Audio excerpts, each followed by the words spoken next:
राधे राधे प्रिय भक्तों, शनिवार व्रत कथा। आइए भक्तजन अब सुनते हैं शनिवार व्रत की विधि एवं कथा।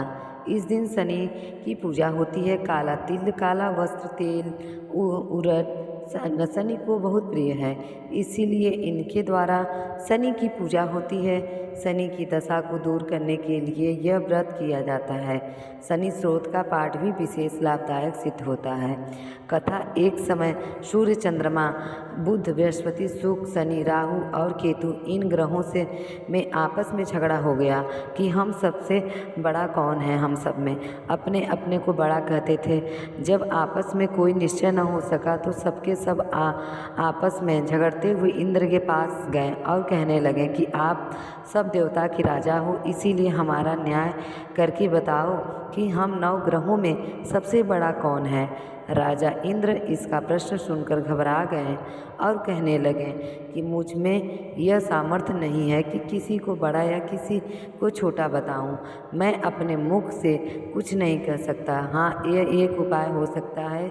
इस पृथ्वी पर राजा विक्रमादित्य दूसरे के दुख का निवारण करने वाला है, इसीलिए तुम सब मिलकर उन्हीं के पास जाओ, वही तुम्हारे दुख का निवारण करेंगे।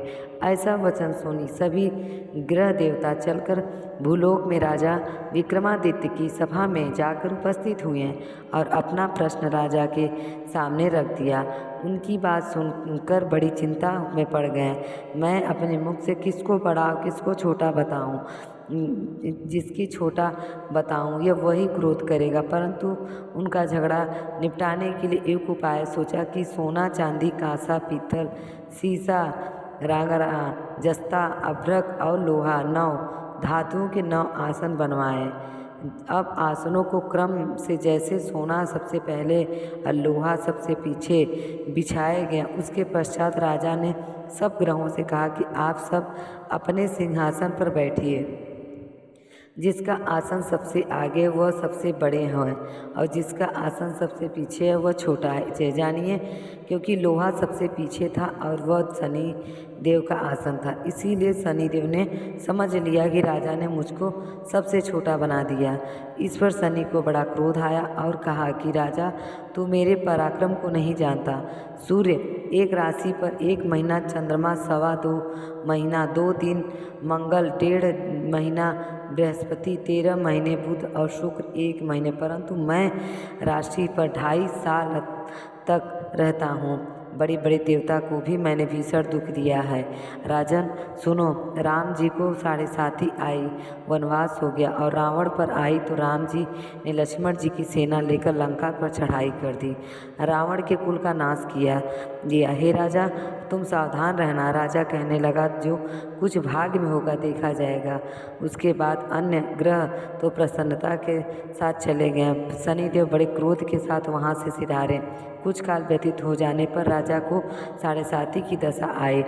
शनिदेव घोड़े के सौदागर बनकर उनके सुंदर घोड़ों के सहित राजा की राजधानी में आए। जब राजा ने सौदागर के आने की खबर सुनी तो अश्वपाल को अच्छे अच्छे घोड़े खरीदने की आज्ञा दी। अश्वपाल ऐसा अच्छी नस्ल के घोड़े देखकर और उनका मूल्य सुनकर चकित हो गए और तुरंत ही राजा को खबर दी कि राजा उन घोड़ों को देखकर एक अच्छा सा घोड़ा चुनकर सवारी के लिए चढ़ा। राजा घोड़े की पीठ पर चढ़ते ही घोड़ा जोर जोर से भागा तो घोड़ा बहुत दूर एक बड़े जंगल में जाकर राजा को छोड़कर अंतर्ध्यान हो गया। इसके बाद राजा अकेला जंगल में भटकता फिरता रहा। बहुत देर के पश्चात राजा ने भूख और प्यास में दुखी होकर भटकते भटकते एक ग्वाल को देखा। ग्वाले ने राजा को प्यास से व्याकुल देखकर पानी पिलाया। राजा की उंगली में एक अंगूठी थी, उसे निकालकर प्रसन्नता के साथ ग्वाले को दी और शहर की ओर चल पड़ा। राजा शहर में पहुंचकर एक सेठ की दुकान पर जाकर बैठ गया और अपने आप को उज्जैन का रहने वाला तथा अपना नाम बीका बतलाया। सेठ सेठ ने उसकी कुलीन मनुष्य समझकर जल आदि पिलाया। भाग्यवश उस दिन सेठ की दुकान पर बिक्री अधिक हुई थी। तब सेठ उसको भाग्यवान पुरुष समझकर भोजन कराने के लिए अपने साथ ले गया। भोजन करते समय राजा ने आश्चर्य की बात देखी कि खूंटी पर हार लटक रहा है। वह खूंटी उस पर हार के निगल रही है। भोजन के पश्चात वह कमरे में आने पर जब सेठ को कमरे में हार न मिला तो सबने यही निश्चय किया कि सिवाय बीका के और कोई इस कमरे में नहीं आया है, अवश्य उसे हार चोरी किया है। बीका ने हार लेने से मना कर दिया, किंतु इस पर 5-7 आदमी इकट्ठे होकर उसको फौजदार के पास ले गए और फौजदार ने उसको राजा के सामने उपस्थित किया और कहा, यह आदमी तो भला प्रतीत होता है, चोर मालूम नहीं होता, परंतु सेठ का कहना है कि इसके सिवा और कोई घर में आया ही नहीं, अवश्य इसने चोरी की है। तब राजा ने आज्ञा दी, इसके हाथ पैर काटकर चौरंग किया। राजा की आज्ञा का तुरंत पालन किया गया। बीका के हाथ पैर काट दिए गए। इस प्रकार कुछ काल व्यतीत होने पर एक तेली उसको अपने यहाँ कौतूहल उसको बैठा दिया। उस पर बैठा हुआ जब बाप को बैल हाँकता रहा। शनि की दशा समाप्त हो गई और एक रात को वर्षा ऋतु के समय वह मल्हार राग गाने लगा। उसका गान सुनकर उस शहर के राजा की कन्या उस राग पर मोहित हो गई और दासी को खबर लाने भेजा कि इस शहर में कौन गा रहा है। दासी सारे शहर में फिरती फिरती क्या देखी कि तेली के घर में चौरंगिया राग गा रहा है। दासी महल में आकर राजकुमारी की सब वृतांत सुना दिया। सब उसी क्षण राजकुमारी ने अपने मन में यह प्रण कर लिया कि चाहे कुछ भी हो चौरसिया के साथ विवाह करना। प्रातःकाल होते ही जब दासी राजकुमारी को जगाना चाहा तो राजकुमारी अनशन व्रत लेकर पड़ी रही। तब दासी ने रानी के पास जाकर राजकुमारी के ना उठने का वृत्तांत कहा। रानी ने तुरंत ही वहां आकर राजकुमारी को जगाया और उसके दुख का कारण पूछा तो राजकुमारी ने कहा कि माता जी, मैंने यह प्रण कर लिया कि तेली के घर में जो चौरंगिया है उसी के साथ विवाह करूंगी। माता ने कहा, पगली, यह क्या बात कह रही है, तुझको किसी देश के राजा के साथ परिणाया जाएगा। कन्या कहने लगी कि माता जी, मैं अपना प्रण कभी नहीं तोड़ूंगी। माता चिंतित होकर यह बात राजा को बताई। तब महाराज ने भी आकर यह समझाया कि मैं अभी देश देशांतर में अपने दूत भेजकर सुयोग्य रूपवान एवं बड़े से बड़े गुण राजकुमार के साथ तुम्हारा विवाह करूंगा।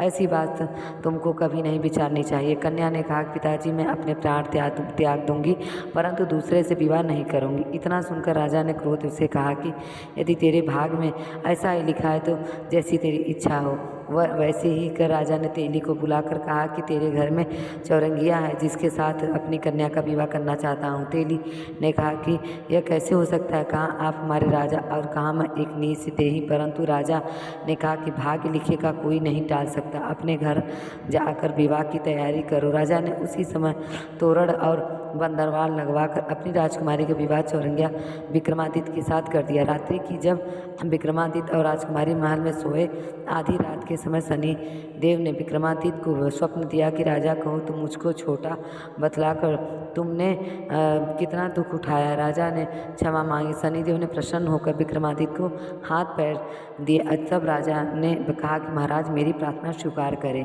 कि जैसा दुख आपने मुझे दिया है और किसी को ना दे। शनिदेव ने कहा कि तुम्हारी प्रार्थना स्वीकार है।